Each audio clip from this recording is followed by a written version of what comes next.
أعوذ بالله من الشيطان الرجيم بسم الله الرحمن الرحيم الحمد لله رب العالمين الرحمن الرحيم السلام علیکم ورحمۃ اللہ وبرکاتہ۔ الحمد للہ رب العالمین والصلاة والسلام علی سید الانبیاء والمرسلین وعلی آلہ وصحبہ اجمعین ومن تبعہم بإحسان الی یوم الدین، اما بعد۔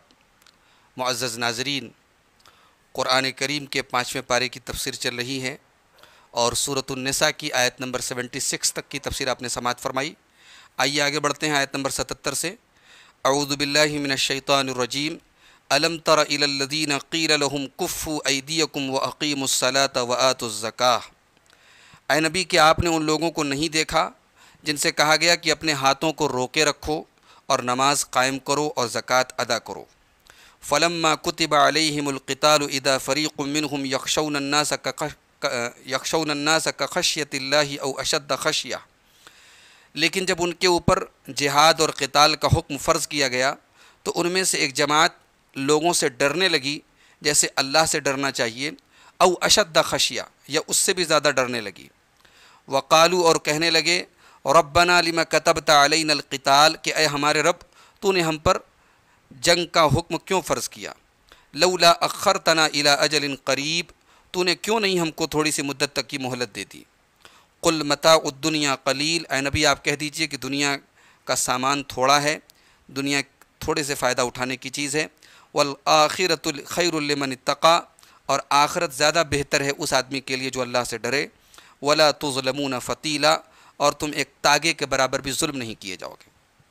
اصل میں مکے میں جب مسلمان تھے تو ظاہر ہے کہ تعداد کے اعتبار سے بھی کم تھے اور وسائل کے اعتبار سے بھی کمزور تھے، تو مکے میں مسلمانوں کی خواہش تھی کہ وہ دشمنوں سے مقابلہ کریں، جنگ کریں، لیکن اس کے باوجود انہیں جنگ سے روکے رکھا گیا اور دو چیزوں کا ان کو حکم دیا گیا۔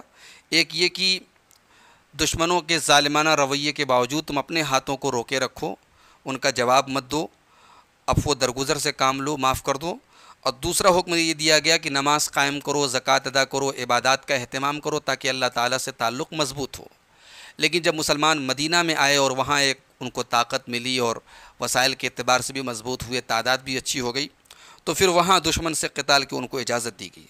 اور جب یہ قتال کی اجازت ملی، جنگ کی اجازت ملی، تو پھر مسلمانوں میں سے جو مکہ میں خواہش کا اظہار کرتے تھے کہ ہمیں جنگ کرنے کی اجازت ملے، انہی میں سے کچھ لوگ کمزوری کا مظاہرہ کرنے لگے اور یہ کہنے لگے کہ کاش جو ہے ہمیں تھوڑی اور مہلت دے دی جاتی۔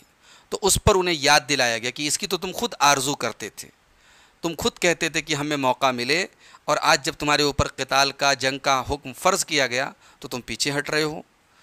اس کے بعد ان کو دو طریقے سے سمجھایا گیا۔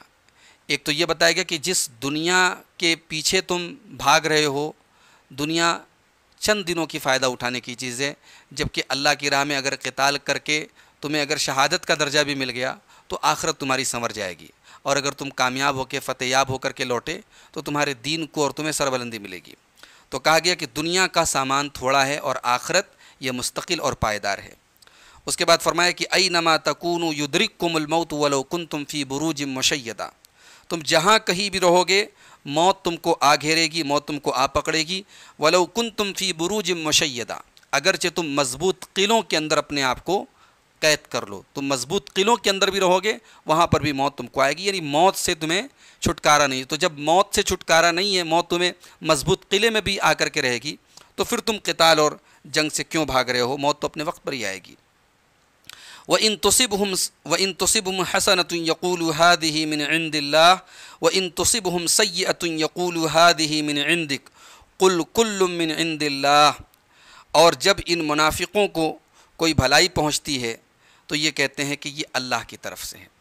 وَإِن تُصِبْهُمْ سَيِّئَةٌ، اور جب ان کو کوئی تکلیف اور کوئی برائی پہنچتی ہے، يَقُولُوا هَٰذِهِ مِنْ عِنْدِكَ، تو یہ کہتے ہیں کہ یہ تمہاری طرف سے ہے، اللہ کے رسول سے کہتے ہیں کہ تمہاری طرف سے ہے۔ قل کل من عند اللہ، اے نبی آپ کہہ دیجئے کہ ہر ایک اللہ کی طرف سے، خیر ہو چاہے شر ہو، وہ اللہ تعالیٰ کی مشیت اور اس کی تقدیر کے مطابق ہوتی ہے۔ تو یہ جو منافقین کا کہنا تھا کہ جب ان کے اوپر پریشانی آتی تھی، خشک سالی وغیرہ آتی تھی، تکلیف آتی تھی، تو وہ اس کو اللہ کے رسول کی طرف منسوب کرتے تھے۔ یہ پچھلی قوموں کا بھی طریقہ رہا ہے۔ چنانچہ آل فرعون کے بارے میں اللہ تعالیٰ نے سورہ اعراف کی آیت نمبر سورہ اعراف کے اندر اللہ تعالیٰ نے فرمایا فَإِذَا جَاءَتْهُمُ الْحَسَنَةُ قَالُوا لَنَا هَٰذِهِ وَإِن تُصِبْهُمْ سَيِّئَةٌ يَطَّيَّرُوا بِمُوسَىٰ وَمَن مَّعَهُ، کہ جب ان کے اوپر کوئی بھلائی آتی ہے تو وہ یہ کہتے ہیں کہ یہ بھلائی ہمارے لیے ہے، اور جب کوئی برائی آتی ہے تو وہ حضرت موسیٰ علیہ السلام سے اور ان کے ساتھیوں سے نحوست لیتے ہیں، ان کو منحوس سمجھتے ہیں اور کہتے ہیں کہ ان کی وجہ سے یہ مصیبت ہمارے اوپر آئے۔ اللہ نے فرمایا الا انما طائرهم عند اللہ ولکن اکثرهم لا يعلمون، ان کی منحوسیت اللہ تعالیٰ کے پاس، جس چیز کو یہ منحوس سمجھ رہے ہیں ان کی یہ حرکت نوٹ کی جا رہی ہے، اللہ کے پاس محفوظ ہے، ولکن اکثرهم لا يعلمون، لیکن ان میں سے اکثر لوگ نہیں جانتے۔ تو یہاں منافقوں کا بھی وہی قول نقل کیا گیا کہ وہ اللہ کے رسول کے بارے میں کہتے ہیں جب ان کو کوئی بری اور تکلیف پہنچتی ہے، کوئی برائی پہنچتی ہے، تو کہتے ہیں ھذہ من عندک، یہ آپ کی طرف سے ہے، آپ کی وجہ سے ہے۔ تو اللہ تعالیٰ نے کہا کہ اے نبی آپ کہہ دیجئے کل من عند اللہ، یہ ہر ایک چاہے خیر ہو چاہے شر ہو وہ اللہ کی طرف سے ہے۔ فما لہؤلاء القوم لا یکادون یفقہون حدیثا، تو اس قوم کو کیا ہو گیا ہے، ان لوگوں کو کیا ہو گیا ہے کہ یہ سمجھنے، کسی ایک بات کو سمجھنے کے قریب تک نہیں آتے، کسی ایک بات کو سمجھتے تک نہیں ہیں۔ ما اصابک من حسنۃ فمن اللہ، جب ایک بات یہ کہہ دی گی کہ خیر اور شر دونوں اللہ کی طرف سے ہے، یعنی اللہ کی مشیت اور اللہ کی تقدیر کے مطابق ہوتا ہے، تو خیر اور شر کے بارے میں ایک اور بات بتائی گئی، فرمایا گیا کہ ما اصابک من حسنۃ فمن اللہ، تمہیں جو بھی نیکی، جو بھی بھلائی، جو بھی خیر پہنچتا ہے وہ اللہ کی طرف سے پہنچتا ہے۔ وما اصابک من سیئۃ فمن نفسک، اور تمہیں جو بھی تکلیف، برائی اور پریشانی پہنچتی ہے وہ تمہارے اپنے نفس کی طرف سے پہنچتی ہے۔ کیا مطلب ہے؟ یعنی اگر ہمیں کوئی بھلائی اور نیکی اگر ہم کر بھی رہے ہیں تو یہ اللہ تعالیٰ کی توفیق سے ہمیں مل رہی ہے۔ اگر دنیا میں اللہ تعالیٰ کی نعمتیں ہمیں مل رہی ہیں تو ہماری نیکیوں کے عوض کے طور پہ نہیں مل رہی ہیں، بلکہ اللہ کا فضل و کرم ہے۔ اور آخرت میں بھی اللہ تعالیٰ جو اپنی نعمتیں اہل ایمان کو عطا فرمائے گا تو وہ ان کی نیکیوں اور ان کی عبادتوں کا صلہ نہیں ہوگا، بلکہ اللہ تعالیٰ کا فضل و کرم ہوگا۔ اسی لیے آپ دیکھیں کہ صحیح بخاری کی 5673 اور صحیح مسلم کی 2574 نمبر کی متفق علیہ روایت ہے، اللہ کے رسول صلی اللہ علیہ وسلم فرماتے ہیں لن يدخل احدا عمله الجنہ، کسی کو اس کا عمل جنت میں داخل نہیں کر سکتا۔ قالوا ولا انت یا رسول اللہ، صحابہ نے کہا کہ اے اللہ کے رسول کیا آپ کو بھی؟ تو آپ صلی اللہ علیہ وسلم نے فرمایا کہ لا ولا انا، مجھے بھی نہیں، الا ان یتغمدنی اللہ برحمت بفضل ورحمہ، الا یہ کہ اللہ تعالیٰ اپنے فضل اور رحمت سے مجھے ڈھانپ لے۔ اور آگے جو یہ کہا گیا کہ جو برائی پہنچتی ہے وہ تمہارے اپنے نفس کی طرف سے، یعنی برائی اگرچہ اللہ تعالیٰ کی مشیت اور تقدیر کے مطابق آتی ہے، جیسا کہ پہلے کہا گیا کہ کل من عند اللہ، ہر ایک اللہ کی طرف سے ہے، لیکن یہ جو برائی اور تکلیف آتی ہے یہ کسی کوتاہی اور کسی گناہ کے نتیجے میں ہوتی ہے۔ تو لہٰذا جب انسان کو کوئی تکلیف پہنچے تو اسے اپنے اعمال پر نظر ڈالنی چاہیے کہ میری کس کوتاہی اور کس کمی کی وجہ سے یہ پریشانی میرے اوپر آ رہی۔ اسی بات کو اللہ تعالیٰ نے سورۃ الشورى کی آیت نمبر 30 میں فرمایا کہ وما اصابکم من حسنۃ وما اصابکم من مصیبت فبما کسبت ایدیکم، تمہیں جو بھی مصیبت پہنچتی ہے وہ تمہارے اپنے ہاتھوں کی کرتوت کا نتیجہ ہے۔ ویعفو عن کثیر، بلکہ اللہ تعالیٰ تو بہت ساری تمہاری خطاؤں کو معاف کر دیتا ہے۔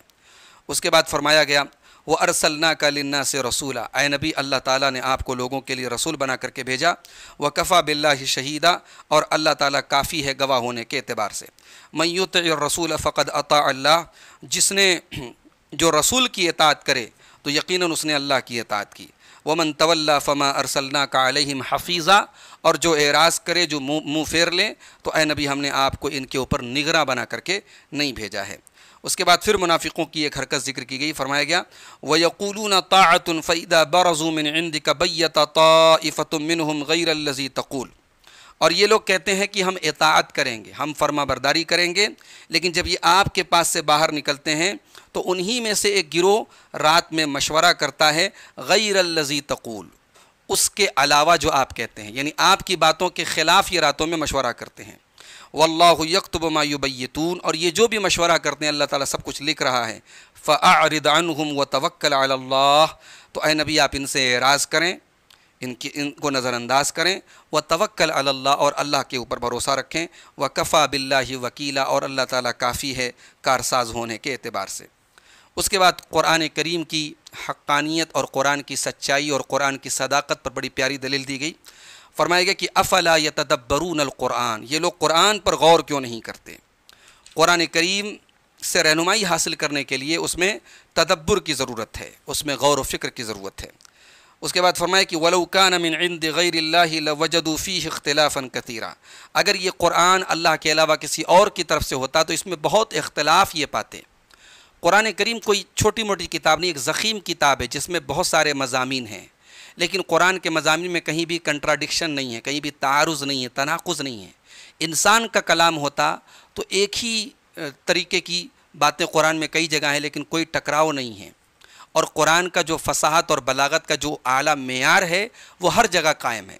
یہ دو بڑی مضبوط دلیل ہے اس بات کی کہ یہ اللہ کا کلام ہے۔ تو فرمایا کہ وَلَوْ كَانَ مِنْ عِنْدِ غَيْرِ اللَّهِ لَوَجَدُوا فِيهِ اخْتِلَافًا كَثِيرًا، اگر یہ قرآن اللہ کے علاوہ کسی اور کی طرف سے ہوتا تو اس میں بہت سارا اختلاف پاتے۔ اس کے بعد مسلمانوں کو ایک بڑی اہم تعلیم دی گئی، وَإِذَا جَاءَهُمْ أَمْرٌ مِّنَ الْأَمْنِ أَوِ الْخَوْفِ أَذَاعُوا بِهِ، کہ جب ان کے پاس امن کی یا خوف کی کوئی خبر آتی ہے، اذاعوا بہ، تو یہ اس کو پھیلانے لگتے ہیں۔ وَلَوْ رَدُّوهُ إِلَى الرَّسُولِ وَإِلَى أُولِي الْأَمْرِ مِنْهُمْ، اگر اس خبر کو یہ رسول کی طرف لوٹا دیتے اور جو ان میں صاحب اختیار لوگ ہیں ان کی طرف لوٹا دیتے، لَعَلِمَهُ الَّذِينَ يَسْتَنبِطُونَهُ مِنْهُمْ، تو اس معاملے کی حقیقت وہ لوگ جان لیتے جو معاملات کی تہ تک پہنچنے والے اور معاملات کا استنباط کرنے والے ہیں۔ وَلَوْلَا فَضْلُ اللَّهِ عَلَيْكُمْ وَرَحْمَتُهُ لَاتَّبَعْتُمُ الشَّيْطَانَ إِلَّا قَلِيلًا، اگر اللہ تعالیٰ کا فضل اور اس کی رحمت تمہارے اوپر نہ ہوتی تو تم ضرور شیطان کی پیروی کر لیتے سوائے چند لوگوں کے۔ یہاں بعض کمزور لوگوں کی، کمزور مسلمانوں کی اصلاح کی جا رہی ہے، اور ان کو بتایا جا رہا ہے کہ کوئی بھی امن کی خبر، مسلمانوں کی جنگ میں فتح کی خبر ہے، کامیابی کی خبر ہے، یا اسی طریقے سے خوف کی خبر ہے، مسلمانوں کی شکست ہو گئی یا ان کے مسلمان بہت سارے شہید ہو گئے، تو اس طریقے کی خبروں کو بنا تحقیق کیے اور بنا اللہ کے رسول صلی اللہ علیہ وسلم اور آپ کے جو وہ صحابہ ہیں جو اصحاب امر ہیں، جو آپ کے خاص قریب رہنے والے ہیں، جو اہل حل و عقد ہیں، ان سے مشورہ کیے بغیر اس طریقے کی خبروں کو سرکولیٹ نہ کیا جائے۔ کیوں؟ اس لیے کہ اگر اچھی خبر ہے تو اس بات کا اندیشہ ہے کہ ضرورت سے زیادہ خود اعتمادی پیدا ہو جائے، ضرورت سے زیادہ کانفیڈنس پیدا ہو جائے، اور اگر بری خبر ہے، خوف کی بات ہے، ڈر کی بات ہے، تو بلا وجہ مسلمانوں میں ڈر پیدا ہو جائے۔ تو یہاں ایک بڑی اہم تعلیم دی گئی کہ دونوں طریقے کی خبروں کو پھیلانے کے بجائے اللہ کے رسول کے پاس پہنچا دو، یا جو اللہ کے رسول کے صحابہ میں اہل علم ہیں، اہل تحقیق ہیں، ان کے پاس پہنچا دو۔ تو یہ اصول جنگ کے حالات میں تو ہے، یہ عام حالات میں بھی یہ اصول بڑا اہم ہے کہ آدمی جو ہے کسی طریقے کی خبر کو جس کا تعلق پوری قوم سے ہو، اس کو ایسے ہی سرکولیٹ نہ کرنے لگے، وائرل نہ کرنے لگے، اس سے کبھی کبھی بڑا نقصان ہوتا ہے۔ یہاں اللہ تعالیٰ نے ایک چیز بیان کی کہ اس معاملے کی حقیقت وہ لوگ جان لے جو استنباط کرنے والے ہیں۔ تو استنباط کا جو لفظ ہوتا ہے یہ نبتن سے بنا ہے، اور نبت کہتے ہیں کنواں کو کھودتے وقت جو پہلا پانی نکلتا ہے اس کو عربی میں نبت کہتے ہیں، ٹھیک ہے؟ تو اس سے مراد وہ لوگ ہیں جو معاملات کی تہ تک پہنچنے والے۔ اسی لیے قرآن و سنت سے مسائل کو نکالنا اور مسائل کو ثابت کرنے کو بھی عربی میں استنباط کہا جاتا ہے۔ تو اللہ تعالیٰ نے کہا کہ اگر تم ایسا کرو تو ان مسائل کو، ان حالات کو جو صحیح معنوں میں سمجھتے ہیں، جو استنباط کرنے والے اور معاملات کی تہ تک پہنچنے والے ہیں، وہ لوگ اس کی حقیقت کو جان لیتے ہیں۔ اب اس کے بعد آیت نمبر 84 میں اللہ تعالیٰ نے اپنے رسول کو حکم دیا کہ آپ اللہ کی راہ میں قتال کریں۔ اللہ کی راہ میں جب جنگ کی نوبت آئے اور جنگ کا موقع آئے تو آپ اللہ کی راہ میں جنگ کریں۔ فرمایا گیا فقاتل فی سبیل اللہ، اے نبی آپ اللہ کی راہ میں قتال کریں۔ لا تکلف الا نفسک وحرد المؤمنین، آپ پر صرف آپ کی اپنی ذمہ داری ہے، آپ مومنوں کو ابھاریں، مومنوں کو ترغیب دلائیں، لیکن آپ پر صرف اپنی ذمہ داری ہے۔ عسى اللہ ان یکف بأس الذین کفروا، امید ہے کہ اللہ تعالیٰ ان لوگوں کا زور توڑ دے جو کافر ہیں، کافروں کا زور اللہ تعالیٰ توڑ دے۔ واللہ اشد بأسا واشد تنکیلا، اور اللہ تعالیٰ سب سے مضبوط زور والا اور سب سے سخت سزا دینے والا ہے۔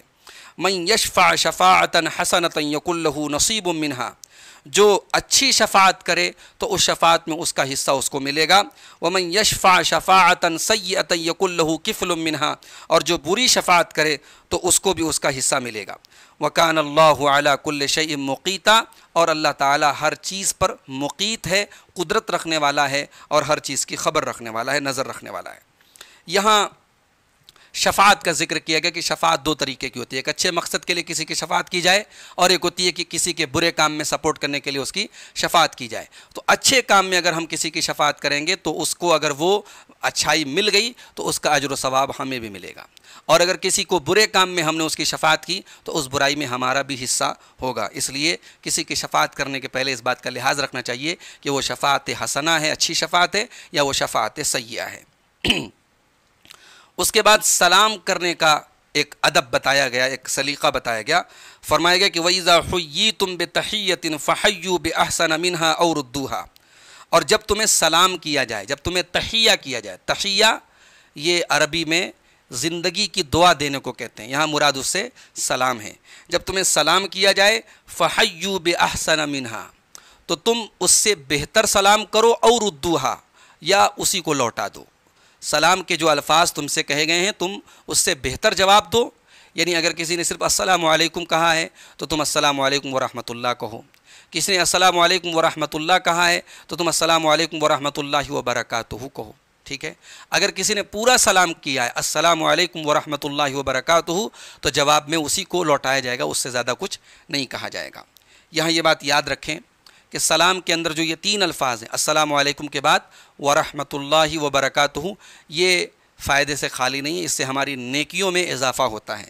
چنانچہ ابو داؤد کے اندر 5195 اور ترمذی کے اندر 2689 نمبر کی حدیث ہے، حضرت عمران بن حسین کہتے ہیں کہ ایک صحابی اللہ کے نبی کے پاس آئے اور انہوں نے کہا السلام علیکم، تو اللہ کے نبی صلی اللہ علیہ وسلم نے ان کے سلام کا جواب دیا، صحابی بیٹھ گئے، اللہ کے نبی نے فرمایا عشرن، ان کو 10 نیکیاں ملیں گی۔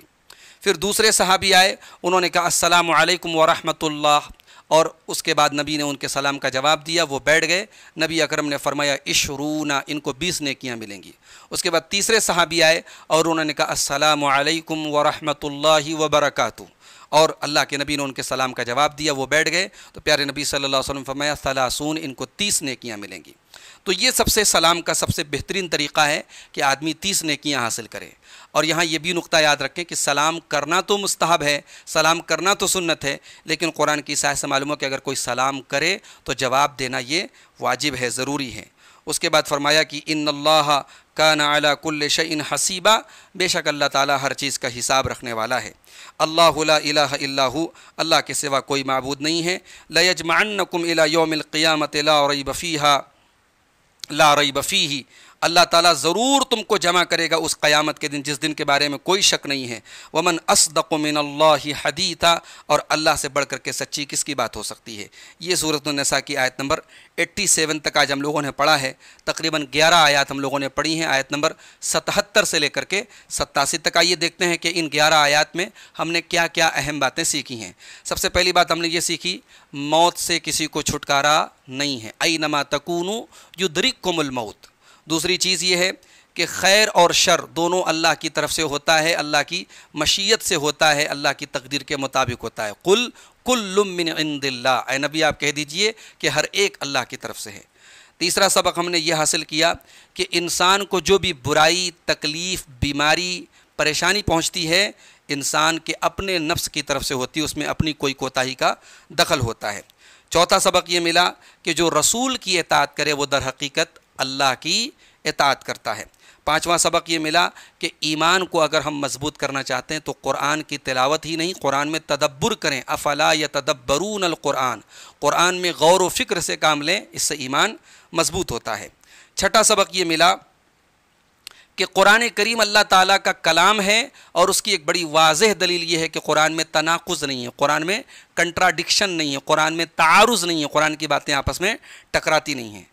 ساتواں سبق یہ ملا کہ خاص طور سے جنگ کے جب حالات ہوں تو جنگ کی یا فتح کی جو خبر ہے اس کو بغیر تحقیق کے نہ پھیلا جائے، پہلے اس کو اصحاب اختیار جو ہیں، جو معاملات کے ذمہ دار ہیں، ان تک پہنچایا جائے۔